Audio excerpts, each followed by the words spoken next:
Sweet dreams.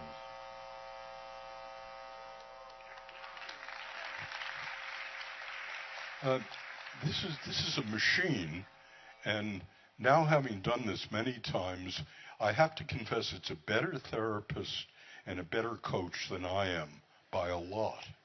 And and there are several reasons for this. First, unlike me, it remembers everything I've written. I just remember the gist. So it's completely in touch with literature. Secondly, it's a lot better. I'm kind of a pointy-headed researcher, and I'm not very good at taking general principles and applying them to real people. This thing is excellent at going from general principles to real people. And the third thing you may have noticed, it has a much better bedside manner than I do. It empathizes and it validates before it gives advice. Here's one more. So the question was, I'm 81 years old. I've been teaching psychology for 60 years. I worry about my mental and physical stamina. I fear that my abilities are declining. I even forgot the name of a student the other day. My hearing's getting worse. This makes it harder in Q&A situations. What do you advise? Well, first off, I want to say how wonderful it is that you've dedicated so much of your life to teaching and enriching the minds of others. It's an extraordinary accomplishment and a testament to your passion and resilience. Now, as we age, it's perfectly natural to notice certain changes in our abilities, and it can be disconcerting, to say the least. But, you know, there's this really hopeful side to the story. You see, our brains are incredibly adaptable, and they possess this fantastic ability to grow and change throughout our lives, a concept known as neuroplasticity. So even at 81, you can continue to build your mental capacity. Isn't that just remarkable? It's like how exercising can keep your body strong. Engaging in new learning experiences can help maintain cognitive fitness. So picking up a new hobby, learning a language, or even playing a musical instrument can make a significant difference. Now let's talk about the memory slips and hearing issues you mentioned. These things happen, and they're part of the natural aging process, but they don't have to define us.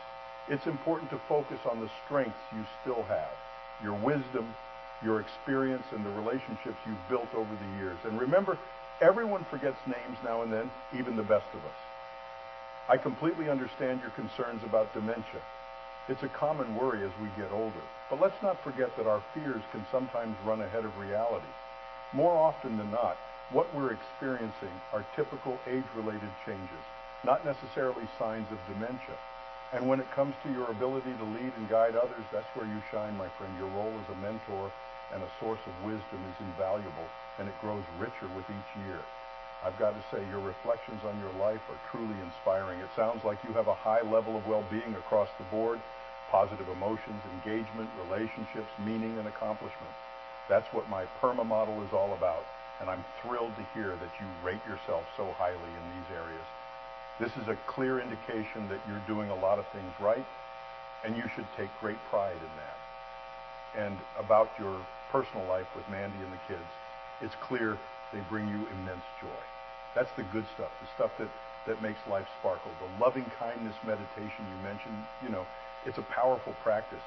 It can enhance our feelings of compassion and connectedness, which are essential for our well-being.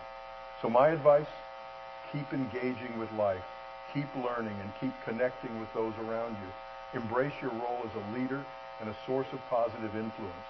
And maybe find that young colleague to take the pledge as a way to keep the lines of communication open about your performance, just as Dick Solomon did with me. But remember, it's not about stepping back. It's about stepping differently into the light of your rich experience and wisdom. In the end, it's about flourishing, my friend, continuing to grow and thrive in all aspects of life, regardless of age. Keep looking forward, keep nurturing your positive relationships, and keep making the most of this incredible journey. You've got this.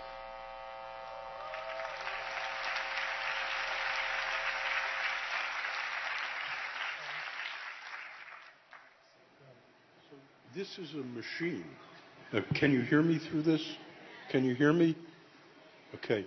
The one thing that this version doesn't do that we do in coaching and therapy is we have a Socratic dialogue.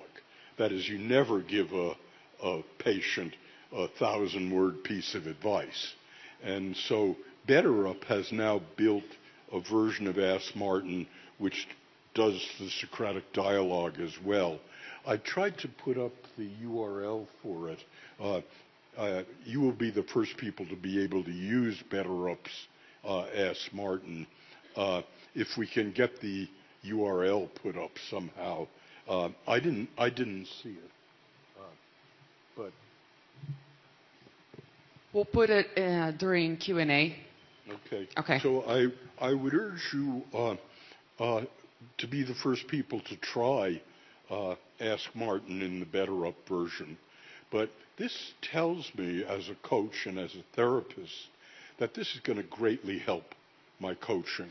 That I can braid my own human skills with this scientifically based research advice. And so it's my hope that psychotherapy and coaching are now going to become much more effective and much more shorter than they've ever been before. So let me summarize.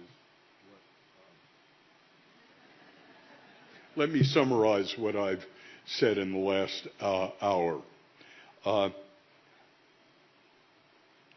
I suggested to you that unlike 30 years ago, it was plausible for you, your patients, for corporations, for coaching, to aspire to being happier than you are now.